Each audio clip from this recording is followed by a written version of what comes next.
Bismillahirrahmanirrahim. Assalamualaikum warahmatullahi wabarakatuh.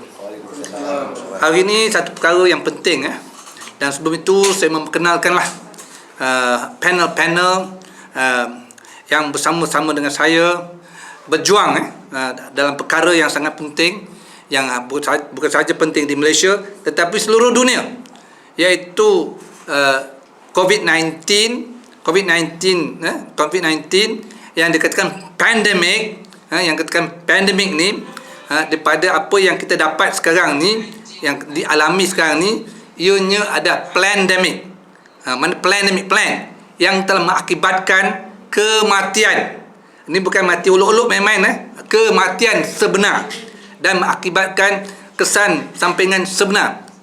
Jadi after effect following immunization, A5, dan juga diskriminasi sebenar, bukan uluk-uluk diskriminasi, betul-betul kena buang kerja, betul-betul kena gantung kerja, betul-betul penganiayaan. Ini 3 kategori. Datang daripada mana? Daripada pandemik, yang dikata pandemik. So itu bukti, itulah bukti kematian, bukti F5 dan bukti diskriminasi kerja secara global, bukan hanya Malaysia, secara global. Jadi yang berada di sini ialah bersama-sama saya berjuang perkara ini dari segi lunas undang-undang. Kita tak ada ambil lunas lain-lain, tuan-tuan. Kita tak berarak tepi jalan, tak jerit-jerit. Lunas undang-undang dalam negara dan lunas undang-undang antarabangsa. Jadi lunas undang-undang mesti adalah guam ni kan. Jadi guamannya adalah firma guaman saya, Tuan Muhammad Zainuddin & Co. Dan saya adalah founder dan juga main proprietor of Muhammad Zainuddin & Co. Dan nama saya Muhammad Zainuddin bin Abu Bakar. Bersama saya ialah counsel, iaitu counsel yang bersama saya, senior counsel, iaitu Cik Ahmad Jufri. Cik Ahmad Jufri sebelah kanan saya. Dan sebelah hujung sana itu ialah Persatuan Prihatin Anak Jati Johor. Kerana perkara ini cakap undang-undang saya tak cukup. Dia mesti ada gerakan rakyat yang menyokong undang-undang. Kerana kalau undang-undang dia betul, tapi boleh dikotak-katikkan jadi tak betul. Jadi siapa nak membela undang-undang yang betul ni? Rakyat. Gerakan rakyat. Bermula daripada Johor, yang mana Johor menyambut usaha untuk membantu undang-undang untuk membela hak dan kebenaran, hak kebenaran. Dan sebelah kiri saya ialah Major Rusli, seorang pensyarah undang-undang. Jadi Major Rusli buat research. Banyaklah dia, sampai tak terbaca saya lah. Research dia banyak, macam-macam, dalam negara, luar negara. Memang pakar penyelidikan research. Dan kiri saya iaitu daripada Persatuan Pertubuhan Kebajikan Hal Ehwal Islam Malaysia, seksualnya. Dan pengurusinya di situ, seksual di sini. Boleh dia pengurusi low profile Tuan Haji Zulkifli pengurusi, dan Tuan adalah Tuan seksual. Dan Kak Jan daripada mewakili Persatuan Pengguna Islam Malaysia, PPIM, yang tak asing dalam bidang ini, yang banyak dah viral. Bagi kami ini first time kami viral. Kenapa kami viral? Baru first time. Kami dah banyak buat kerja. Kami ada benda, kita ada substance, ada point, ada benda yang betul-betul in hand. Apa yang kita ada? Kita ada satu order, iaitu perintah, iaitu ex parte award daripada Mahkamah Timbang Tara Malaysia. Itu dia punya tajuk je. Tajuk hari ini untuk memaklumkan kepada tuan-tuan bahawa satu perintah telah dikeluarkan. Jadi saya nak kupas, mengapa kena pergi ex parte award ni? Kenapa kena pergi Timbang Tara? Kenapa pergi kelas action? Yang mana jarang-jarang dengar kat Malaysia. Jadi daripada pengamatan, pengajian, pengalaman-pengalaman, khususnya saya bersama PPIM dan juga rakan-rakan pejuang undang-undang saya, jadi kami dapati di dalam hal ini tak ada jalan lain. Pertama sekali, claimant ni adalah mangsa. Bukan persatuan, bukan peguam, bukan mana-mana. Mangsa tu sendiri. Mangsa adalah claimant, mangsa penuntut. Kita peguam ni adalah peguam saja, menjadi sebagai peguam mewakil mangsa. Mangsa siapa? Mangsa yang mati, mangsa yang kena F5, mangsa yang kena buang kerja. Mereka lah claimant, mereka penuntut dan penuntut. Kerana apa? Ini secara bukti langsung telah berlaku damage. Dalam undang-undang mesti ada berlaku damage. Tak ada damage, ada nak ambil tuntut dalam undang-undang kan. Mana dia? Dah mati. Jadi habis mati macam mana? Macam nak tuntut? Mewakili wakil waris yang hidup. Tapi hak tuntutan ni hak si mati. Hak si mati. Dia ada punya legal right dia lagi. Walaupun dia tak ada, tapi legal right dia ada. Hak dia ada. Dan diakui oleh undang-undang. Jadi itu dia. Kenapa kita buat pendekatan claimant kita lah penuntut yang menjadi mangsa. Dan itu menjadi evidence tersendiri yang kita panggil dalam bahasa undang-undang prima facie evidence. Keduanya, kenapa pula kita pilih Timbang Tara? Timbang Tara ni satu badan antarabangsa dan tubuhkan antarabangsa yang diakui, yang direcognize oleh kerajaan Malaysia. Satu badan yang setara dengan jumlah power dia, jurisdiction dia ialah High Court of Malaysia, High Court of Kuala Lumpur. Apa dia punya keputusan adalah sama, setara dengan High Court Kuala Lumpur. Jadi apa beza dia? Dia ialah independent. Dia independent. Jadi dalam situasi ini kita punya yang dituntut ni siapa? Kerajaan. Government servant. Jadi macam mana agensi kerajaan nak samakan kerajaan? Tak boleh. Dia mesti satu badan yang berkecuali. Satu badan undang-undang yang berkecuali. Jadi kami dapati adjudication ni adalah satu badan berkecuali. Kami semak, kita bincang, kita study, betul. Dan satu badan berkecuali dan kita ambil dia satu badan berkecuali dan kita semak lagi, kita kaji lagi, kita boleh mohon ex parte satu pihak. Satu pihak. So apa kita mau diganggu, dikacau. Ex parte, mohon satu pihak. Lepas tu nak buat ke mana? Kita nak mohon satu pihak ke mana? Ke International Court of Justice. Kenapa? Kita tak nampak justice dalam negara. Banyak ada kes-kes saya tengok saya makan kehakiman banyak kes semua dibuang dengan alasan yang merepek, alasan yang saya rasa tak masuk akal dan saya tak boleh terima. Saya tak boleh terima dengan alasan yang diberi, tapi saya tak boleh nak kata apa-apa kan. Ni dah itu hak quorum hakim yang menjalankan kehakimannya. Tapi oleh itu saya mencari jalan yang sebaik-baik je. Jadi jalan yang sebaik je inilah Timbang Tara ex parte application yang kita minta. Kalau kes civil, pergi ke civil mana? ICJ, International Court of Justice, di Hague, Netherlands, di Belanda. Kalau kriminal pun begitu juga. Kerana ada jenayah kematian. Kenapa? Dalam jenayah ni mesti ada mens rea dan actus rea. Mens rea apa? Niat membunuh. Actus rea, perbuatan menjadi pembunuhan itu telah berlaku. Kena ada orang mati. Jadi ini jadi kan apa? Dah diberitahu. Dia diberitahu bahawa perkara-perkara dia vaksin ni adalah membahaya, racun. Kenapa dibuat? Tak. Ni lindung semula. Tapi kenapa mati? Mana datang pelindungannya? Jadi dengan sengaja dan masih lagi dikuat-kuasakan lagi. Telah diberitahu berkali-kali masih diberitahu lagi. Masih sampai hari ini diberitahu. Macam mana nak berhentikan dia? Tak boleh. Kenapa? Dasar mana? PICK. Dasar. Atas dasar ni, apa dasar dia buat? Dasar ni menguatkuasakan kuasa dasar ni dengan apa saja undang-undang hingga ke syarikat-syarikat kena kuat kuasa dasar ni. Kecil besar kena buat. Dia kata ini dasar. Dasar dia nak menyelamatkan rakyat. Tapi kenapa ramai mati? Mana ramai sakit? Kena ramai sengsara. Jadi kerana itulah kami pergi kepada antarabangsa dan kita edukasi.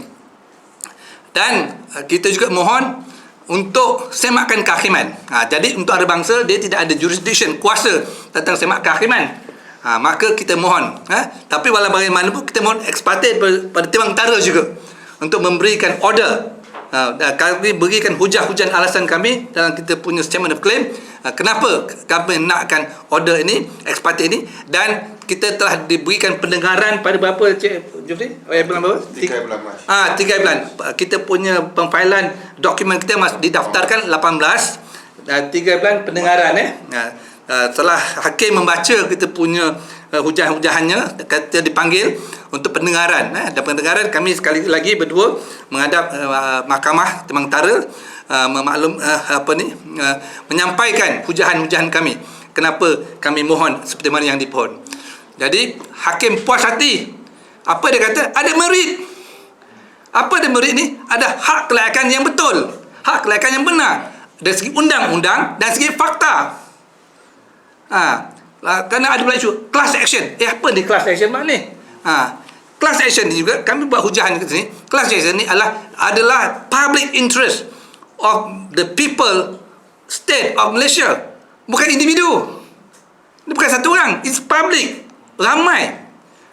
Dan dia di sini bukan 2 orang saja yang meninggal sini Yang meninggal ni sebagai cause of action kami nyatakan juga dalam rule of court 1, 4 and 12 ni. 1, 2 and Aturan 15. Aturan 15 Aturan 15 keadaan mahkamah membolehkan class action, iaitu mewakili orang-orang yang kemudian yang ada cause of action yang sama untuk menyusul memasukkan dalam tindakan yang sama. Jadi 2 orang ni hanya wakil kepada 20,000 orang yang mati.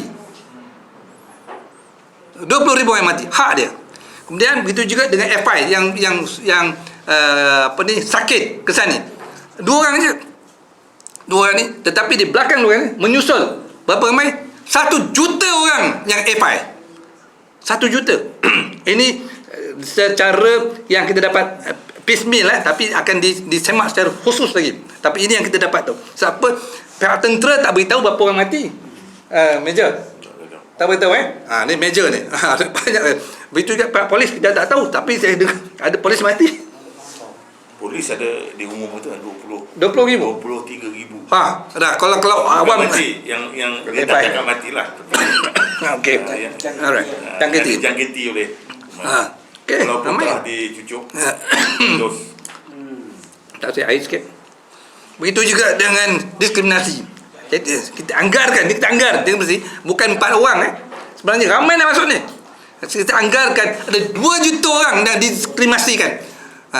Itu cara direct. Cara tak direct, nak pergi JPJ tak ada 2 cocok, tak boleh nak tukar nama.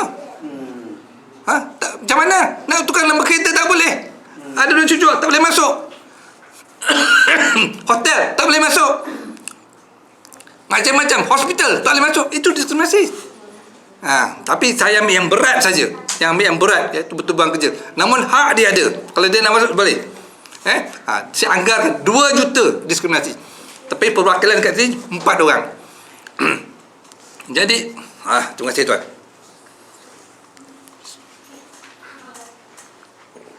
Jadi merit, ini kena merit.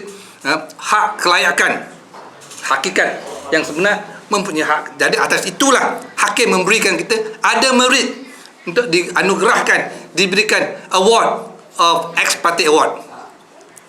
Dari segi merit, bukan lagi kata dah liability dah terjatuh, tak, dia tidak menjatuh. Dia mengatakan ada merit, ada hak kelayakan untuk membawa kes ini ke ICJ, Mahkamah Antarabangsa, untuk bawa kes ni ke mana Mahkamah International Criminal, dan untuk membawa semakan kehakiman Mahkamah Tinggi Kuala Lumpur. Ada merit dari segi undang-undang, dari segi fakta. Ini tahap Timang Tara dia punya award yang kita dapat ni.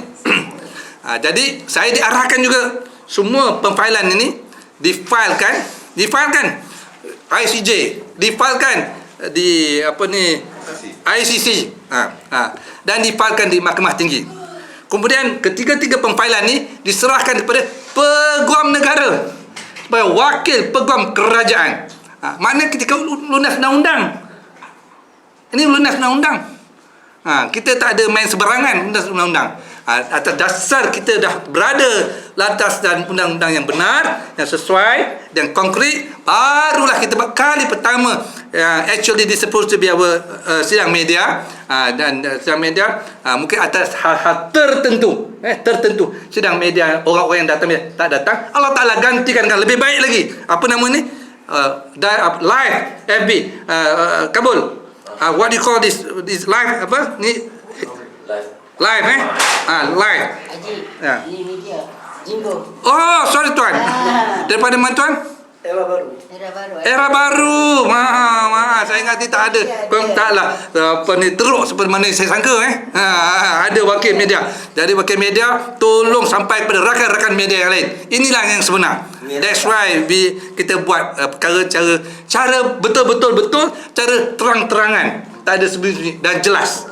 Pada semua pihak, pada claimant, pada penuntut, kita dah maklum apa nak katakan, kita serahkan kepada Peguam Negara. Semua yang PFL semua dah serah pada peguam negara. Jadi dah tak ada pernah nak sembunyi. Jadi media tak ada pernah takut. Tak ada pernah takut. Dah terang-terang difailkan dan diserahkan. Jadi hari ini apa yang sebenarnya telah berlaku, kami memecahkan kepempungan ketakutan rakyat. Tak ada takut-takut.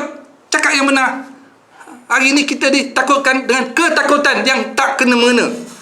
Contohnya di situ ada hantu. Nampak tu hantu. Padahalnya apa? Batu. Bagi ada bunuh diri kena pada hantu. Ada cabut lari jatuh aksiden mati pensan kena ada hantu. Besoknya akhirnya rupanya batu. Ini yang berlaku. Ini yang berlaku. Kita nak lagi dah. Cukuplah. Apa yang sudah tu sudahlah. Cukuplah. Dicocok. Kenapa nak lindung? Punya mendapat kematian, kesakitan. Ini maksud saya ni. Kematian dan disusahkan lagi. Tak boleh kerja. Apa dia? Doktor, apa nama maksud? Apa nama ni?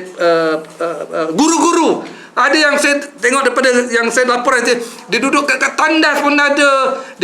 Dahsyat. Guru-guru yang telah mengajar, mendidik, tak ada buat salah apa pun, tapi disusahkan dengan begitu dahsyat, macam penjenayah. Macam penjenayah. Begitu juga ni. Ada ni, Cik Azrul ada tak yang daripada program nasional pada guru-guru, yang secara tak adil, cara yang tak pri kemanusiaan. Padahalnya bukannya hantu, batu. Ada yang tak. Kenapa jadinya? Sebab itu hari ini kita memecahkan. Itu tadi pada pasal komputer that must the rest okay, the rest will be in the here. Alright. Itu mukadimah dia lah. Jadi inilah yang saya nak terangkan. Mula pada hari ini saya mintalah rakyat seluruh Malaysia dan seluruh Nusantara dan seluruh dunia, janganlah lagi ditakut-takut dengan ketakutan yang tak betul. Bukan hantu, dia adalah batu. Ini yang saya nak terangkan. Dan kita secara terang-terang kita serahkan kita punya pendakwaan kita, hujahan kita dan statement dan program kita dalam negara dan dalam antarabangsa. Secara terang-terang mengikut lunas undang-undang. Lunas undang-undang ada dalam negara dan lunas undang-undang ada dalam antarabangsa. Jadi itu yang nak sampaikan. Saya rasa cukuplah sampai itu aja. Jadi kalau lain-lain itu boleh dalam soal jawablah. Sekian.